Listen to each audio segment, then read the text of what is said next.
Good morning, everyone, and welcome to JetNet Basic Online. You can think of this as a webinar for JetNet Basic. I'm going to be sharing my screen shortly, and then we'll go over some of the things that we're going to be talking about today. First of all, let me turn off the camera and return us to our normal view.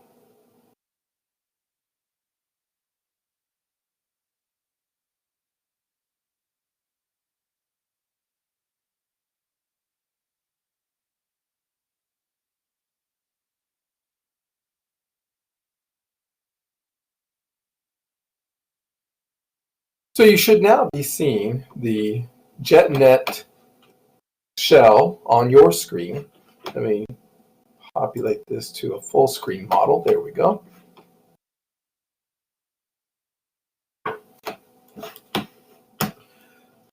So here's the information we're going to be going over today in JetNet Basic, plus a little bit of gradebook. So the goal today is to make sure that you can log into JetNet, locate classes, make sure you can manipulate the JetNet shell to include some personal information about you and your syllabus, etc. And so you know at least how to get to the gradebook and enter grades. We're going to be doing some JetNet familiarity, just a roving tour of JetNet. I'm going to show you how to do editing of your JetNet shell, how to upload a syllabus, how to add activities and resources, and most importantly, which activities and resources are worth knowing about and which are not. And we're going to be talking about grades and the syllabus archive. So taking a look at the JetNet, we're here at a course shell. Now, if I go to the home screen where you end up most of the time when you log into JetNet, and you know you can log into JetNet from the main screen of the Jackson College website, or you can just go to jetnet.jccmi.edu, as you see pictured here up here. A lot of times what will happen is you'll come into your screen and you won't see the class you expect to see in your list of classes. So when that happens, go to your dashboard, and the dashboard sorts classes in 4 different ways. All except for hidden, in progress, meaning it is the day of the class or later, future, meaning that the class has not yet started and the class is not over, and then of course the past. A lot of times what will happen is before the term starts, you'll have access to your JetNet shell, but it's going to be hidden in the future, so you click on future. All except hidden will show you these, and sometimes what that means is there will be courses that you can't see, like if you have a lot of classes, and you'll have to click into the next slide, essentially, in order to see additional classes, or, as I've demonstrated here, sort it to the future. Another way that you can find classes, in some cases, is up here in My Courses. And this is the way I normally navigate to a course, especially one that I've been using. Now, the funny thing about the My Courses link is it will sort it based on what you've used frequently or most often. So if you have a number of classes like I do, a class that you may want may be all the way down here at the bottom because you haven't logged into it recently. And the classes that you've logged in most recently will be up here at the top. All right, so in the JetNet shell, again, we're here at the main page. The dashboard is one view, and then the home view is another way to look at it, and that is accessible here in this 3-line menu. Some people call it the sandwich menu. You can click on home or dashboard. This gives you access to courses, but also notice this row of buttons. You have the Student Union, the Library, Jet Ready, Syllabi, and Faculty Lounge. I want to point out the Faculty Lounge to you. This is a useful place to go if you want to check out the faculty forum. And here you can often find information about what's going on here on campus. Your fellow faculty members will access this in order to post little reminders or updates or informational tidbits. Jay Ponegay, our main admin for the tool JetNet, will post here if there's going to be an outage or if there are training opportunities. I'll post here periodically if there's information that's important. I will also tend to post, especially at the beginning of the term, videos, perhaps like the one that you're watching now, so that they can be helpful to you at the beginning of the term. All right, so I want to go back to my JetNet class. That's right here. Go to my courses in here. So I get into a JetNet class. Now in this JetNet class, I'm going to be looking for things that, move that out of the way, things that will allow me to do what I need to do. So let's take a look across the top line here. Very first line is this 3-line menu. It is contextual, meaning that it changes based on where you are. So now that I'm in a course, you see my first option is participants. This will allow you to access a list of all students who are enrolled in your class. Now note, some students who are enrolled in your class may have been unenrolled, but they still show up in your participants list as inactive. That's okay, don't worry about it. The participants list is a place for you to send a message via the JetNet internal messaging if you want to, and so on. You can also get to your grade book here, and then you can see also any of the sessions that you have. The next thing I want to point out to you is this course management link. This course management link allows you 4 columns. First is activities. Anything that's going on in your class, like an assignment or a quiz, etc., will be listed here under a category. Here you have the question bank group. Here you have the course settings group. And here you have the user links. The user links are most useful, or most often used. Here you have a link to your gradebook, the participants. If you use groups or want to create groups, you can do that there. Activity, completion, enrollment methods, and so on. And logs. Those can be useful if you're trying to figure out if a student has done anything. I have a whole JetNet training just on using logs. We won't be dealing with that in this class today. Course settings can be useful to you in some cases. You can get to your gradebook setup and so on. You can do an import if you have a prior class or access to a master shell. You can use the import to copy all of the content into your current empty shell. And of course, question bank is a way for you to import and manipulate and work with questions that are used in quizzes. All right, putting this away. The next thing to look at, and we'll just ignore that, that's a site administration. You usually won't use that. In some cases, you won't even have it. But the next one is turn editing on. Sorry, I'm going to close that drawer. The next one is turn editing on. Right now it's green, meaning that I can edit. No, it's completely backwards. It's green, meaning you can turn editing on. When you turn editing on, it turns red, which you would think would mean I can't edit, but no, in reality, that means that you can edit and you can turn off. You can make it red, I guess. It's a little backwards, but we get used to it. You'll notice that when you turn editing on, you get access to these control points. It's important to note students cannot edit a course, only you as the teacher can. This allows you to add activities and resources, add and delete sections, and so on. Turn editing off for now to unclutter the view. Next is the My Courses, which I've already discussed. This is a quick way of getting into the courses that you have access to. Then over here, you have the notifications menu, which allows you to know if there are any requests or messages and things like that. And then here you have your messaging window, which will allow you to see any messages from students that you might want to respond to. Next, you have your profile area. This brings up another list of menus, such as your dashboard, your profile, another way to get to grades, another way to get the messages, preferences, and so on. Preferences is worth noting. Preferences is where you can then edit your profile. You can change your password.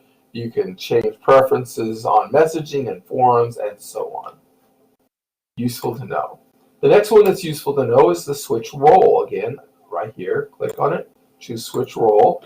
You can switch your role, for example, to student, which will allow you to see your JetNet class much as your students see it. All right, so I'm going to go back into my course.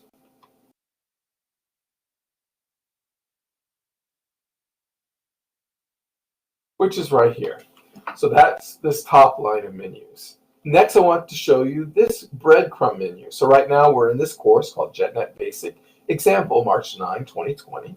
which is in the instructional design folder, which is in the training folder, which is in the courses folder. Home just brings you back to your home screen. Every course, when you first get it, will be empty, and all that it contains is this announcements forum. This announcements forum is a forum that you use as a teacher to create announcements that get broadcast to your students. Once you make an announcement here, it is sent to the students via the internal JetNet messaging. That's some basic familiarity with JetNet. Just so that you see it, we have this large content area. We have a couple of windows or drawers that you can pop open and close. Each one of those pops opens and closes. You have a course blocks drawer. It pops open and closes, and so on.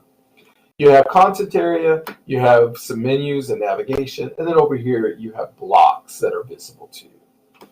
Now, by default, your course is going to be set up by week. You can change that if you want to. You can turn editing on, and then you can edit any week by clicking on this edit and clicking edit week. You notice you can also hide it and delete it. When you edit a week, you can change its name right here. You can put information in here. You can restrict the access. I'm not going to make any changes for now, so I'll just hit Save Changes or Cancel. Okay, that's your basic JetNet familiarity. That's how you move around within JetNet. Let's move on now to how you can put information into your JetNet shell.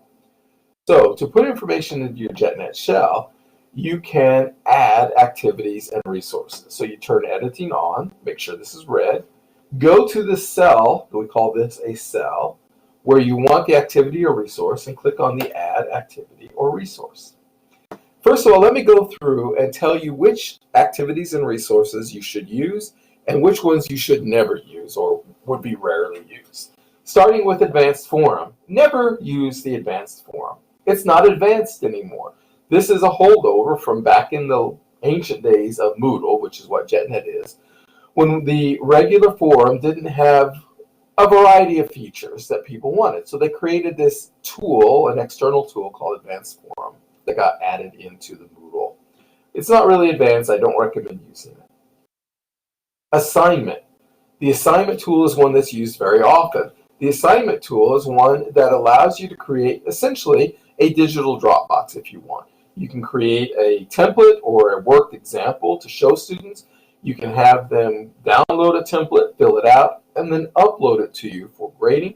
Or you can just create the Dropbox with directions and allow them to upload a paper or an annotated bibliography or anything that you can think of that could be done in a Word document or a PDF.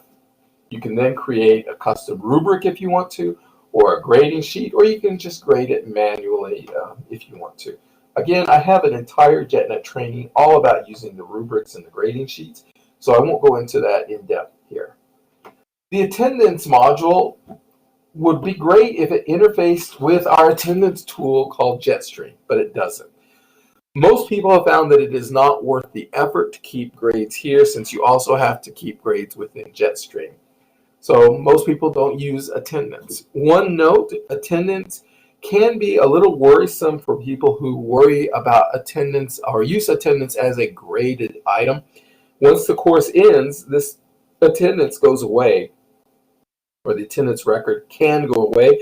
So you always want to maintain a separate copy anyway, which is another reason why attendance is not used very often.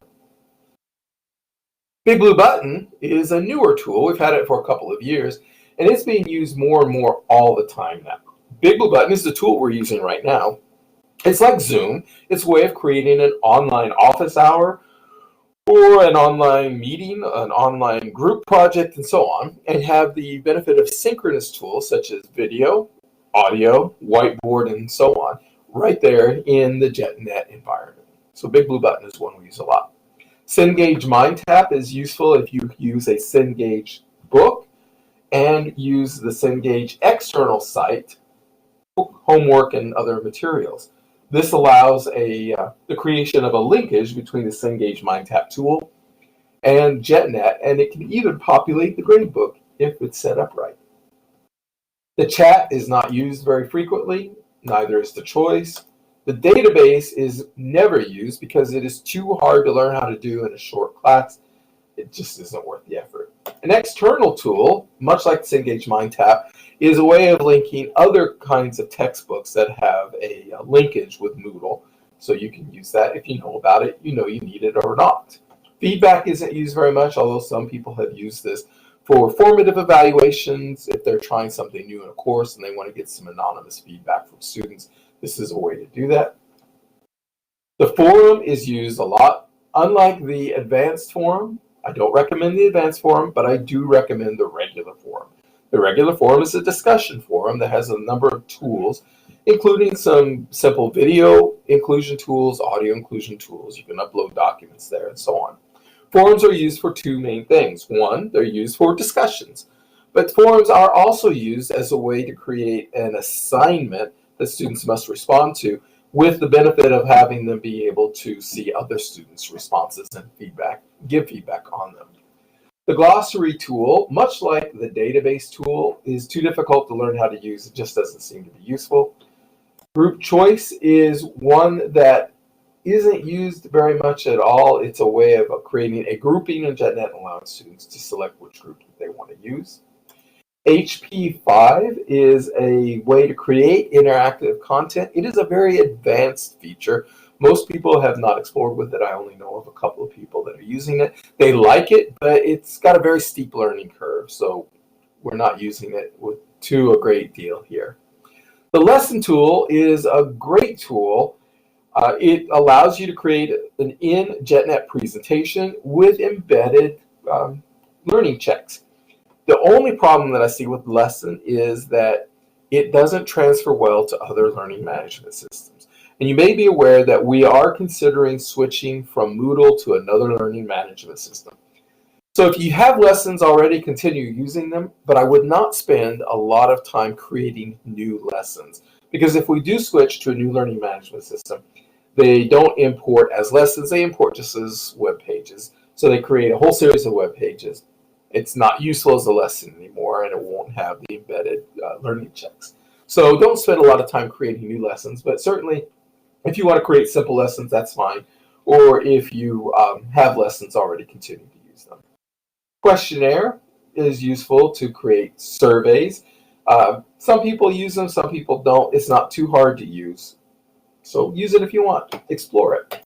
The quiz is one that's used a lot. Here's a way I recommend using the quiz at its most basic function, and that is as a reading learning check. One of the things we always struggle with in classes is to get students to read their textbooks.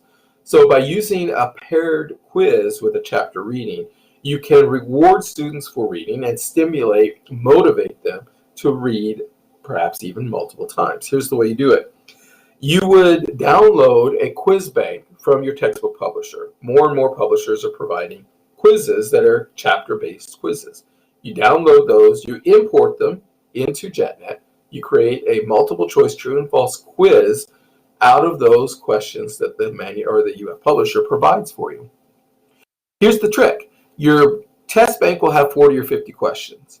Create your quiz to only provide 10 of them randomly.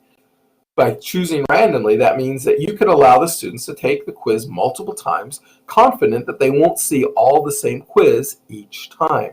That way, they have to read the quiz or read the chapter in order to answer the quizzes. Now, two ways I've seen this done. One, you allow the students unlimited time, and they can actually use their textbook to read through. So that way, you can give them questions. They have to go search the questions, and then you allow them to earn points for that. The other way, the trickier way, is allow them 3 chances to take the quiz. The quiz will be randomly created, so it's different each time, but give them a time limit, 30 seconds or a minute per question to answer true and false multiple choice. This requires that they have command of some of the knowledge imparted by the textbook reading. Now, guaranteed the first time that they take it, they will try to cheat. No, they won't cheat. They'll say, I've got this figured out. First time I'm going to take it, I'll just go through, I'll write down the questions, I won't even worry about answering. Then I'll go read the textbook for the first time probably and find the answers to those questions and maybe a few others. Then when I take the quiz the second time, I will have it nailed.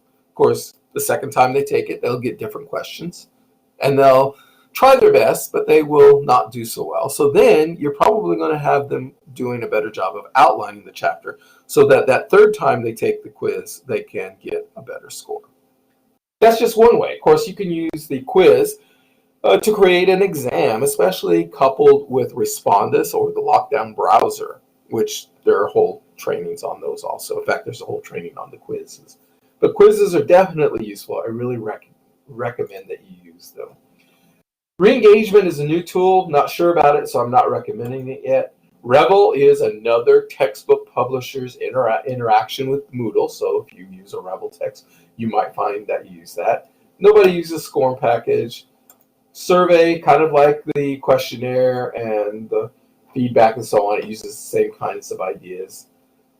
A wiki, too hard to use. Nobody ever uses it. Workshop, no one has ever told me that they use it. It's supposed to be a way of doing peer review of work. Most people use a forum for that, in my experience. So again, to recap, never use the advanced forum. Use the assignment, use Big Blue Button, use the forum, and use the quiz. Those are your big four that you're going to use most often. Then under the resources, book is a way again to create a presentation. I don't recommend putting a lot of time into this because again, it will not transfer into other course management systems. The file is used all the time. This is how you upload a syllabus or other materials you want your students to get. Folder is used some. This is how you group related items so they don't spam out your entire page, but they group them together. No one uses IMS content package. The label is used frequently to put information right into your course. The page is a way of creating a web page with an on-screen editor.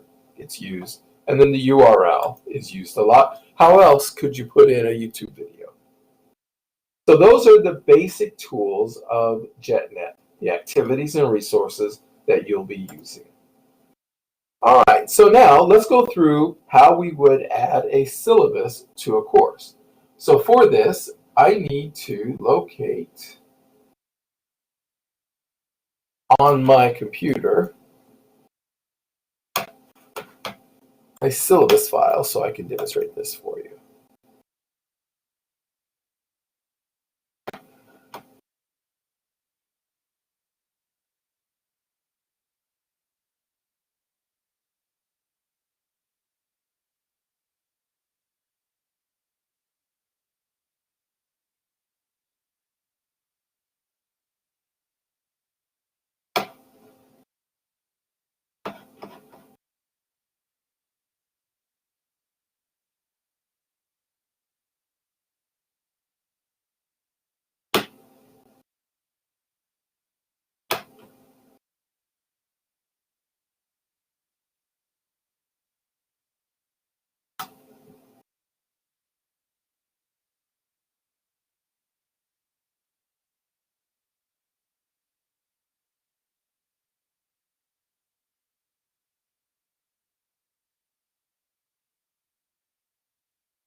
All right, so sorry for the delay. I had to locate my syllabus. I make sure editing is on.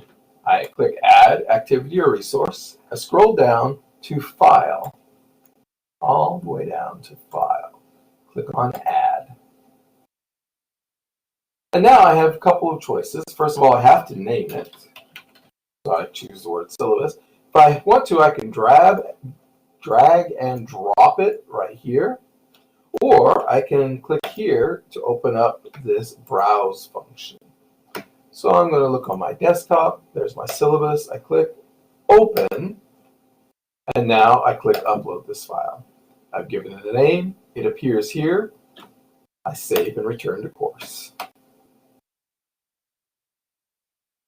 So now you see that I have my syllabus right here. Now, if I want to, I can move it around. I can click, and I can open it. I can move it. Example up here. If I want to, I can just click right here on the cross, move it around. There's my syllabus. Easy to add a file.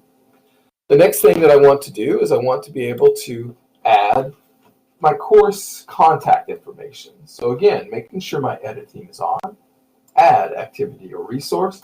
Here, I'm going to use the label to put in my course contact information. Click on Add. So I type in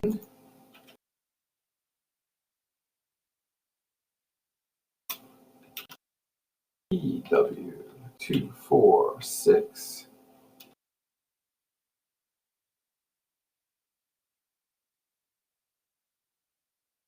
I can ignore all of these things and just accept the defaults, hit save, and return to course. So now I have my course contact information. Now I do want to show you how you can edit anything you put in here. I can hide it, I can duplicate it, I can delete it, and so on. I'm going to choose Edit Settings. And I want to make you aware of some of the functions that you have in the editor here. For example, I can highlight this, and I can choose a different text size. So I can make it large. If I want to, I can change the font. Maybe I prefer an Arial font, for example. I can do all of that in here. Notice that you can add a link inside of here also. So if I wanted to, I could link to my home page. I could do bulleted and numbered lists, bold, of course, italics. I can break a link. I can hold a link. Here, the W for Word allows me to import a Word file if I would ever want to do that. Rather than a copy and paste, you import it. You have the option of pasting special, which would allow you to remove formatting or keep formatting, etc. You can put an image in. You can even put a video in. If you wanted to, you could record a video of yourself right here. There are some emoticons or emojis. You can manage files. You can put in an audio, or you can record video. I'm not going to do any of that for here, but I do want you to see that those options are available. I'm going to save and return to course. And now you can see that I've made this slightly larger. All right, the next thing I want to go to is how to edit or add activities or resources. So let's go into here. Let's say, for example, I wanted to create a forum. I add activity or resource. I go down to forum, and I click on Add. Give the forum a name. For example, I might want to say discussion for chapter 1. And here I could post any directions. Directions. Read chapter. I know that might seem obvious, but it's not a bad idea to remind them that you have to read it. Then answer the questions. Numbered list. 1. What was... So, remember I told you that forums could be used for discussion, where you say, hey, here's a problem, let's solve it. But you can also use a forum as a way for students to submit responses to things like this. Now, be careful about this, because when you do it this way, you don't get a lively interaction between students usually. To get lively interaction between students, you have to ask questions that don't really have a right or wrong answer, but have an element of opinion in them. that allows students to test out their ideas and to shape their message, so to speak. If you're asking a question like, what color was the hat on the man in the big red or yellow suit in Curious George, the answer is yellow. That's either right or wrong. Now, if you ask, why do you think the author chose yellow for the main character, or the supporting character in Curious George? That's a question that gets a lively interchange. See the difference? But if you do want to create a knowledge check in the form of a forum, there are options that I would ask you to consider. The normal forum is called a standard forum for general use. Anyone can create a topic and post, anyone can respond to them. The forum that a lot of instructors find useful for a question and answer kind of thing is called the Q&A forum. The Q&A forum has a unique characteristic that people find useful, and that is a student must answer your question before they can see anybody else's posts. So what you do is you ask the questions, and you, the instructor, must create the first post. In fact, you're the only one that can start a thread. Everybody must then respond to your post. So you ask your questions in the post. A student must respond to your questions and then wait the 30-minute editing time before the other student responses will be visible to them. The reason that people like this is because it requires students to think for themselves and not just look at another student's post and copy it essentially in spirit. They wait out the 30 minutes, then they can see the other student's post. So you save and return to course. Now again, when you do this kind of Q&A forum, you need to ask the first question. So click into the forum. You'll see the directions. You add a new question. Click on what was. So in the chapter, what was, and then ask the question, post a forum. Now, if you don't want to wait the 30 minutes, you can click this advanced, and you can see you can send the forum post notification with no editing time delay. You can also notice you can drag and drop a file if you want to.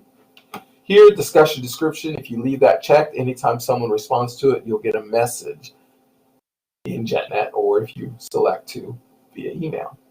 You can do other things, but that's enough for now. You click post the forum, and now that post is immediately mailed out to anyone who's subscribed, and it's available for students to see when they log in. So now a student would come here, they would then hit reply. They won't have a delete, only you as the teacher have the ability to delete a post. Just don't worry about that. Now, something else that people often want to do is they want to grade the forum. So here's what I hate. I hate having to grade the forum after it's already over. I like to grade the forum as it's going. So to do that, I'm going to edit this forum. Notice that I have the option to edit right here. Here. Edit. I'm going to change this to ratings. I'm going to choose the sum of ratings, means the ratings add up. I'm going to tell it the maximum grade. This form is only worth 20 points. I am not going to restrict ratings to dates. I'm not going to change anything else. I just said sum of ratings and ratings. Now, when I save and return, you're not going to see it on your post because you can't rate your own posts. But any student who comes along and responds to your post is going to have a ratings box in their post. So right here, you see sum of ratings where you have just a dash. You're going to see a box here where you'll be able to click on it, and there will be a post 0 to 20, or numbers 0 to 20, where you'll be able to select the point that correspond to the post the student has made. This allows you to read, reply, and respond and grade all at the same time. It's awesome. Now, a question that's often made is, can I respond to a student privately? Yes, you can. Click on reply, and then click on this reply privately. That allows you to submit a reply to a student to shape their feedback or to give them feedback privately. No one else will be able to see it. All right, so those are some functions with the forum, and how to add an activity. I'm going to go back to my course. Notice that I can click here in my breadcrumb. And this takes me back to my main page. All right, let's talk a little bit about grades. Grades are an important function. They provide feedback and motivation to students. When you go to your grade book, you're going to see that the grade book will have all of your students, and right now this class has no students in it, and any grades in it. Notice that there is a grade here for discussion for Chapter 1. One of the ways, in fact, to add a grade item to your grade book is to create an activity that is graded. Another way is to go to Setup and then add a grade item. For example, if I'm going to be giving a paper-based quiz in class, quiz 1, worth 100 points, I save changes. And now and this is in my setup, if I go back to my view, and my view, grade or report, now you'll see I have quiz for Chapter 1. Now, let me go through the gradebook very quickly. First, the menus. Top level menus, view, setup, scales, outcomes, letters, import, and export. The only ones used here are the view and the setup. View allows you to see grades and enter grades. Setup allows you to manipulate your gradebook, to categorize things, to weight things, and so on. There's an entire training all about gradebook, which I encourage you to go to. Going back to the view menu, notice that this level of menu is contextual. It changes depending on what I choose in this level menu. The grade or report is your normal view. This allows you to see all students, all grades. If there were a student in this class, I could click into a grade and enter a grade. You'll see that this, notice how it's clickable? If I click on it, that will take me to the discussion. That lets you know that you should not enter a grade into this grade item. The grade will be entered every time you apply a rating inside the form. Notice quiz 1, though, isn't clickable. That means it is not graded by the machine or by you within Moodle. You then have to click into there and grade it. Let me show you here, grade or report. Grade history you won't use, outcomes report you won't use, overview you won't use. Single view you will use. Let's say that you have a student come to you for office hours. This allows you to see just that student. So if you had students in the class, it would allow you to see the students. The user report can be useful. It allows you to see what students see, but it doesn't show you an individual student grade. It allows you to see how the students see the gradebook. So view and setup are the two that you use. Within setup, you're really only going to use the gradebook setup. Within view, you're really only going to use the grade or report, the single view, and perhaps the user report. And that's probably enough about gradebook for this orientation. The last thing that I want to show you, since this is the basic class, is one very important thing that you must do with your syllabus. I recommend that you always upload your syllabus into your course. So very first thing you should do once you get your syllabus done, put it into your course, put your contact information into the course. You'll build your course week by week with all of the materials, all of the activities, all of the assignments, discussions, and so on. But there's one other place that you need to put your syllabus, and that is in the syllabus archive. Go to your home. You'll notice this syllabi menu item. Click here. This syllabus is by term. You click on the term. These are the directions not for posting the syllabus, but for finding the syllabus. The whole reason we have a syllabus archive is for a student who's transferring and they want to get credit at another institution. The institution will almost always ask for the syllabus. The student may have lost contact with you, and you don't want to have students contacting you 3 years later asking for a copy of your syllabus. So what you do is you post it in the archive. That's here. Scroll down. This is just a JetNet discussion. You click on Add a Discussion Topic. You give it the name, Intro to Communication for Educators, or whatever the course is called.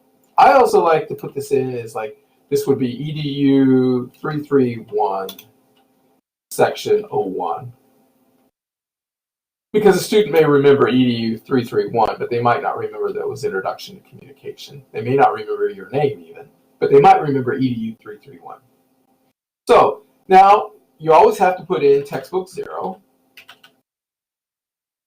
And some of your choices here are this class uses OER. All materials are free and available in the JetNet shell.